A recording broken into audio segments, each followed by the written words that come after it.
जब भी लोग मंदिर जाते हैं तो दो तीन नियमों का खास तौर पर हमेशा ध्यान रखा करें। मंदिर जाते वक्त छोटी छोटी ऐसी चीज़ें हैं जो साइंटिफिक हैं, धार्मिक हैं, इनको मिक्स करके आप अपने जब भी मंदिर जाते हैं रोज़मर्रा के लाइफस्टाइल में उसको हमेशा फॉलो अप किया करें।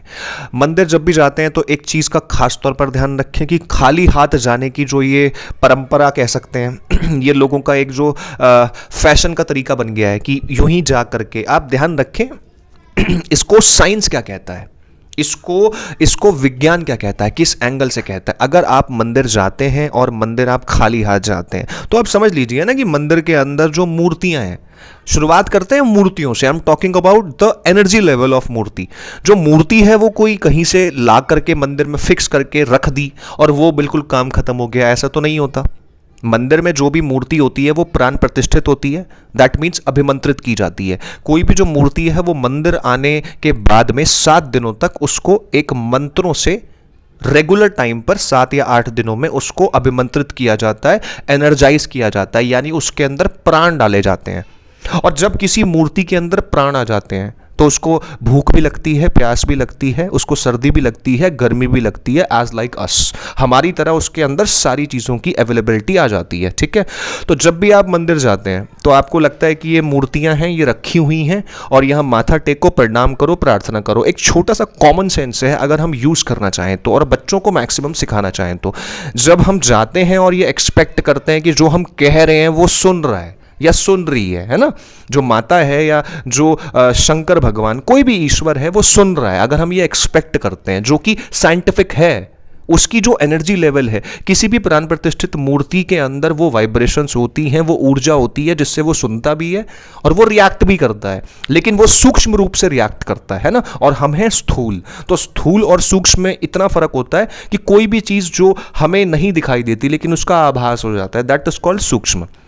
तो जब वो हमारी प्रार्थना को सुनता है, ऐसा हमको लगता है, हमको ऐसा लगता है कि वो हमारी प्रार्थना को सुन रहा है, तो वो ये भी तो देख रहा है कि हम खाली हाथ आ रहे हैं, क्योंकि जो मूर्तियां हैं वो प्राण प्रतिष्ठित हैं, उनको हर एक एंगल पता होता है ना, उनका जो एक जो क्षेत्र होता है।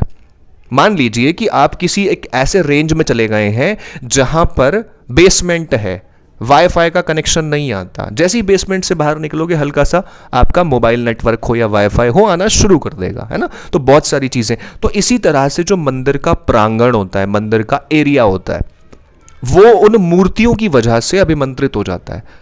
और वो मूर्तियों की जो एनर्जी लेवल होता है, जैसे कई लोग होते हैं वो मूर्तियों के पैरों को हाथ लगाते हैं, उनके नीचे प्रसाद रखते हैं, मतलब उनको टच करने की कोशिश करते हैं। मैं ये चीज़ एक बार बता देना चाहता हूँ कि जो भी मूर्तियाँ होती हैं उनका एक ऑलरेडी वाईफाई का रेंज होता है, जैसे आपके घर में वाईफाई का रेंज होता है। तो ऐसा नहीं, कई लोगों को देखा है वो मूर्तियों को छूने की कोशिश करते हैं और वो प्रसाद बिल्कुल उनके चरणों में चिपका के रखते हैं, ऐसा नहीं होता कभी भी। अगर आप मूर्ति के 5 फुट के अंदर भी खड़े हो, है ना, मूर्ति आपसे 5 फुट दूरी पर भी है और आप प्रार्थना कर रहे हो, तो आपकी जो वाईफाई कनेक्टिविटी है वो ऑलरेडी हो रही है उसके साथ, और 5 फुट से भी ज़्यादा होती है। मैंने तो बिल्कुल मिनिमम बताया आपको, लीस्ट, है ना, कम से कम। तो आप कोई भी जो चीज़ करते हैं तो पहले तो खाली हाथ ना जाएं। और एक बहुत गंदी आदत है लोगों के अंदर, मंदिर के अंदर छोटी छोटी चीज़ें आप हमेशा ध्यान रखें, जिसमें एक बहुत बड़ा फैक्टर है। मंदिर जाते हैं, जो लोटा लेके जाते हैं मंदिर में, उसमें मंदिर का जल भरते हैं, है ना, वहीं से भर के चढ़ा देते हैं। कई तो बहुत ज़्यादा स्मार्ट पीपल्स होते हैं, वो लोटा भी मंदिर का यूज़ करते हैं। देखो एक चीज़ समझ लो, 50 लोग या 50,000 लोग एक ही चीज़ का अगर इस्तेमाल कर रहे हैं अपने हाथों से, तो उसको अगर आप यूज कर रहे हो तो कहीं ना कहीं आपका ऑरा प्रभावित हो रहा है। मंदिर में आसन पड़े हैं, एक ने उठाया, उस पर पूजा करी, 2 मिनट बाद दूसरा आया, फिर उसके बाद शाम तक 50 लोग आ गए, 100 लोग आ गए, 500 लोग आ गए, है ना, दूसरे की चीज हो गई, तो सारे लोग उसको यूज करते हैं। अगर आपको पूजा करनी है, सिंपल खड़े होकर पूजा करो, नहीं तो अपने घर से आसन लेकर कैरी करके जाओ, ठीक है।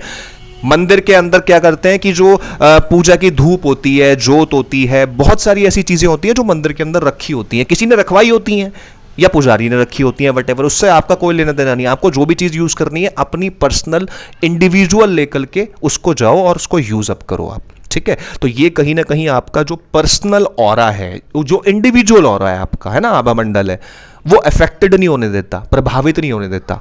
बहुत सारे लोग हैं वहीं की चीज उठाएंगे, जोत उठाएंगे, घी उठाएंगे वहीं का और जोत जला देंगे, तो कहीं ना कहीं आपका ऑरा खराब हो रहा है, क्योंकि वो चीज आपकी नहीं है।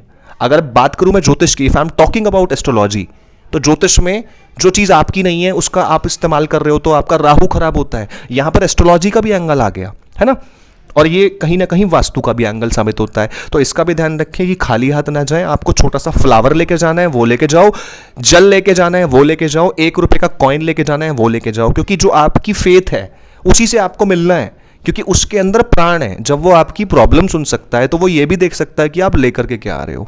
तो छोटे छोटे बहुत सारे फैक्टर्स होते हैं मंदिर को ले जाकर। एक तो खाली हाथ ना जाएं, और दूसरा वहां की चीजों का इस्तेमाल ना करें, क्योंकि आपके अलावा वहां पर हजारों लोग आते हैं जो वहीं की माला उठाते हैं और वहीं पर जाप करना शुरू कर देते हैं। उनसे पहले हजारों ने और करा होता है। तो कहीं ना कहीं उनकी जो एनर्जी लेवल है, ऊर्जा है, वो एक दूसरे के अंदर ट्रांसफर हो जाती है। आपने देखा मिक्स वेज की सब्जी का उदाहरण, शादियों में क्या होता है, उसके अंदर 5 तरह की सब्जियों को मिक्स कर देते हैं। अगर आपको उसको अलग अलग करना हो नहीं कर सकते, है ना। तो इस एंगल का ध्यान रखें कि वहां की कोई भी ऐसी चीज जिसको सारे लोग यूज करते हैं, इवन आपको जोत जलानी है अपने घर से लेकर जाओ, घी भी लेकर के जाओ, जोत बत्ती भी लेकर के जाओ, जोत का स्टैंड भी लेकर के जाओ, धूप जलानी है धूप लेकर के जाओ, जल चढ़ाना है लोटा भी लेके जाओ, जल भी लेकर के जाओ इवन अपने घर से, क्योंकि वो आपके घर का जो एनर्जी लेवल है वो अलग है, उसको आप ही यूज करते हो। 50 लोग अगर अलग अलग टाइम पर एक मोबाइल को यूज करें, मान लो घर के 5 मेंबर हैं, सबके पास एक ही कॉमन मोबाइल है ना, तो सबका दिमाग खराब होगा।